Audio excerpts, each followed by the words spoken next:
안녕하십니까, 솔루션 연구소입니다. 자, 최근에 영재학교에서 졸업생들이 의대를 진학하는 부분 때문에 조금 문제가 돼서 뉴스가 나온 적이 있죠. 그걸 한번 짚어보고 제 생각도 한번 한 숟가락 정도 얹어 보도록 하겠습니다. 자, 영재학교 의대 진학 장학금 100% 환수 이런 편이 있었고, 그다음 의대 블랙홀 영재학교도 왜 없다 뭐 이런 식으로 헤드라인이 잡혀 있었죠. 자, 무슨 얘기냐면 원래 이제 영재학교는 총 8개 정도가 있습니다. 여기 경기과고 아시는 분들은 알겠지만, 오늘 얘기가 나오는 거는 이런 거죠. 서울과고, 경기과고에서 이런 학교들의 영재학교에서, 원래는 이제 이공계 쪽 인재를 키우겠다 해서 나라에서 지원이 꽤 많이 나오는 학교들입니다. 전국에 10개밖에 없고 다 해서 1000명도 되지 않습니다. 그래서 주로 뭐 서울대나 카이스트를 진학하는 친구들인데 요즘에 이제 요 라인에서 하는 얘기겠죠. 야, 서울대라도 공대 나와서 뭐 하냐? 의사를 해야지. 또는 뭐 이런 식으로 의대 진학하는 비율이 좀 높다 보니까 학교에서 좀 문제가 좀 되고 있습니다. 왜냐면 이공계 인재 육성을 위해서 나라에서 지원하는데 그 돈은 그 돈대로 다 받아먹고 자기 좋다고 의사 쪽으로 간다는 얘기죠. 물론 직업을 선택할 수 있는 자유도 있고 중간에 뭐 진로 희망이 바뀌는 부분도 있겠지만 어떤 부분이 조금 염려가 되냐면 못 간 친구들 있죠. 굉장히 경쟁률이 높은데 나는 의대 안 가고 공대 쪽으로 열심히 뭔가를 하고 싶어. 이 학교를 들어가고 싶은 학생들의 기회를 조금 훔쳐간다는 느낌이 없지 않아 좀 있습니다. 자, 데이터를 좀 보면서 좀 더 구체적으로 얘기해 볼 텐데 2019학년도부터 2021학년도까지 의대, 약대, 의치한 포함입니다. 단순히 그냥 의대만 얘기하는 건 아닙니다만 총 하나, 둘, 셋, 넷, 다섯, 여섯, 일곱, 8개입니다. 이 8개 전국구 영재학교인데 뭐 다 아시겠지만 과고라고 붙어 있죠. 근데 과고 중에도 동네들에 가는 우리가 원래 알고 있던 과고가 있고 전국고 학생들을 뽑는 영재학교 따로 있습니다. 그래서 270명, 170명 진학을 했고 진학률이 평균 8.5% 정도 된답니다. 물론 한 명도 안 간 데도 있죠. 한과외 같은 경우는 이제 원천봉쇄를 하는 모양인데 서울과고는 23.7%, 경기가 9.1% 정도 되죠.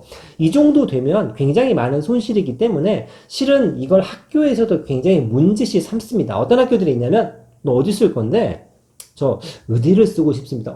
그래? 오케이. 넌 오늘부터 학생부에 한 줄도 적어주지 않아. 학생부를 백지로 지워버리는 학교도 있습니다. 그것도 모자라서 오늘처럼 무슨 일이 벌어졌냐면 원래 뭐 연구 장비나 실험 장비 이런 것들 때문에 장학금이 나옵니다. 알게 모르게. 그래서 실제로 영재학교나 과고를 가면 학비 자체는 일반 공립학교와 차이가 전혀 없죠. 그러니까 실제로 드는 돈은 많이 들어가는데 내는 돈은 똑같습니다. 왜? 나라에서 지원을 해주기 때문에 그게 한 3년 동안 한 500에서 600 정도가 됩니다. 그래서 그 돈 뱉어내라고 하는데 솔직히 의대를 가려고 준비하는 친구들이 3년 동안 550, 그러니까 1년 평균 따지면 한 180 정도 되는 금액 가지고, 그 돈이 너무 아까워서 제가 의대를 포기하기요. 이러진 않겠죠. 그래서 실제로 실효성이 좀 낮다라는 얘기를 많이 합니다. 그래서 경기과고가 처음으로 장학금을 환수했고, 그럼에도 불구하고 돈 500 때문에 의대를 포기하지 않는다. 이 트렌드처럼 의대 진학률이 실제로 늘어났다. 금액은 550만원 정도 되지만 저거 한 학기 등록금도 안 되죠. 그렇다 보니까 어떤 문제들이 생기냐면 다양한 제재 방법들을 막 해요. 학생부터 지우고. 그러니까 뭔가 제재를 하면 사람이 또 거기에 맞는 꼼수와 솔루션을 찾지 않습니까? 어떤 경우가 생기냐? 오케이. 학생부를 지워? 이런. 그러면 좋아. 내가 1년을 더 투자하겠어. 학생부, 저 공대 쓸 거예요. 라고 학생부를 만들어 놓고 반수나 재수를 하는 경우가 있죠. 학생부 자체가 스펙이나 양식과 포맷이 다르기 때문에 내용이 되게 좋거든요. 그걸로 재수생, 반수생들이 의대를 진학하는 경우들도 좀 생깁니다. 그래서 뭐 추천서를 써주지 않는다든가 학생부의 내용을 삭제하거나 축소를 한다든가 지워버린다든가 이제까지 받은 장학금을 환수하는 방법들을 씁니다. 근데 이거는 이제 일선에서도 대학교 입장에서 영재학교 졸업생들은 굉장히 핫한 소스지요. 그러니까 고등학교에서 아무리 제재를 한다 손 치더라도 대학교에서 이런 친구들을 니네 좀 너무한 거 아니니? 그래도 그냥 그 학교 갔으면 공대를 가는 게 좋겠어 라는 제재가 나오지 않으면 실효성에는 조금 의구심이 든다 이런 얘기들을 많이 합니다. 그래서 고교 차원에서 제재는 좀 한계가 있다라는 얘기를 많이 해서 어떤 방법을 쓴다고 방금 말씀드렸죠? 장학금 반납해. 550 좋아 물어 이거죠. 추천서 없는 전형도 있거든요. 전형 자체가. 왜냐? 좋은 인재들이기 때문에 어떻게든 그 틈새 시장을 학생들을 뽑아 오려고 하는 대학교의 노력도 있지요. 방금도 말했죠? 졸업했어.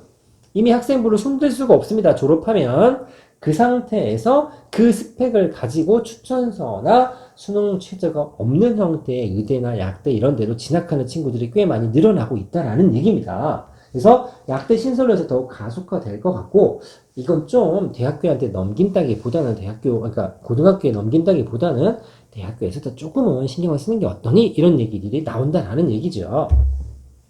자, 정시가 확대되고 통합형 수능이 늘어났다. 재수생이 늘어났다. 이런 것 자체가 이 친구들한테는 조금 더 의대로 진학할 수 있는 여러 가지 유리한 조건이 되는 거죠. 문과 학생들의 자연계 학생들에도 유리하고 졸업 후 의대 약대도 같은 얘기입니다. 그래서 선택 과목에 대한 경쟁률은 어마어마하게 유리하죠. 왜 이 친구들은 과탐 얘기 아시죠? 과탐 같은 경우는 네 과목을 다 배우긴 합니다만 자기 전공 과목을 한두 개를 골라서 진짜로 대학교 과정까지 패스하는 정도의 능력치를 갖고 있기 때문에 뭐 우리가 수시에서 특별한 심화 과정을 물어보는 면접을 본다든가 대학별 고사에 준비를 한다든가 또는 탐구 과목, 수학과 탐구를 기본으로 깔고 있기 때문에 1년 정도의 시간만 주어진다고 하더라도 수능 준비를 하는데 굉장히 탁월한 능력들을 발휘할 수 있는 친구들도 꽤 있거든요. 이 친구들이 다른 테크를 탄다라는 게 문제라고 지적이 된다 이 얘기입니다.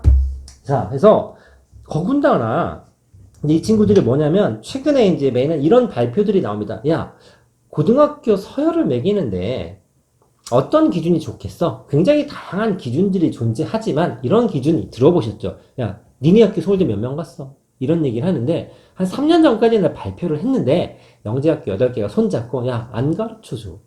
비공개야 라는 모드로 바꿨죠. 그러니까 뭐 전형도 밝혀진 게 없고 그 다음에 실제로 여러 가지 정보를 비공개입니다. 근데 왜 이 친구들이 이 학교들이 비공개로 할 수 있냐면 교육부 소속이 아닙니다. 그러니까 교육청에서 이래라 저래라 하기엔 좀 말빨이 안 먹히는 학교들이거든요. 그런 부분들이 좀 있어서 요런 부분에 있어서 실은 요 내용은 뉴스에서 무슨 내용이냐면 야 영재학교 정도 갔는데 공대를 가야지 왜 의대를 가니? 라는 얘기인데 은근슬쩍 영재학교 입시도 살짝 돌려가기 정도 하는 게 있죠. 그래서 어떤 내용이냐면 대입 실적이라든가 대학 알림이 다 돼 있는데 교육청 말을 좀 안 들어도 되는 학교고 그 다음에 경쟁률도 안 가르쳐 줍니다. 제가 많이 떨어졌을 수도 있겠죠? 2단계 시험을 보는데 여기도 소스를 거의 주지 않기 때문에 깜깜이 입시라는 얘기를 하는데 그런 부분도 찾고 이제 한번 돌려가기를 좀 한 느낌입니다. 정리해 보도록 하겠습니다. 제가 주저리 앞에서 떠들었습니다만 이제 정리를 하자면 이런 거죠. 공대 인재를 키우기 위해서 많은 돈을 써서 학교를 지었고 학생 한 명 한 명한테 수백만 원씩 지원을 하는데 네 좋다고 의대를 가는 건 좀 아니지 않니? 이런 말이고 그러면 그 비율이 너무 많아지면 다 의대 가려고 영재학교를 갈 수 있기 때문에 학교 차원에서도 뭔가 제재를 해야 되지만 현실적으로 그 제재하는 강도나 방법 자체가 조금 미비하다라는 얘기고 여기에 제 생각을 조금 얹어 본다면 의대 갈 거면 꼭 거길 갔어야 됐어. 다 똑똑한 친구들인데 진짜로 이공계에 가서 공부를 하고 싶어하는 친구들의 기회를 살짝 박탈한 부분은 개인적으로 좀 아쉬운 부분이 있다라는 얘기고 하지만 여러 가지 정황상 요즘의 분위기상 이 수치가 또는 이 기조가 당장 내년이나 내후년부터는 가라앉지는 않겠다. 라는 정도로 정리할 수 있을 것 같습니다. 뭐 지나가는 뉴스고 영재학교에 대해서 얼마나 여러분들이 관심이 있는지 잘 모르겠습니다만 최근에 의대 약대가 많이 이슈가 됐기 때문에 뉴스에서 회자되는 내용을 한번 제 나름대로 정리해봤습니다. 감사합니다.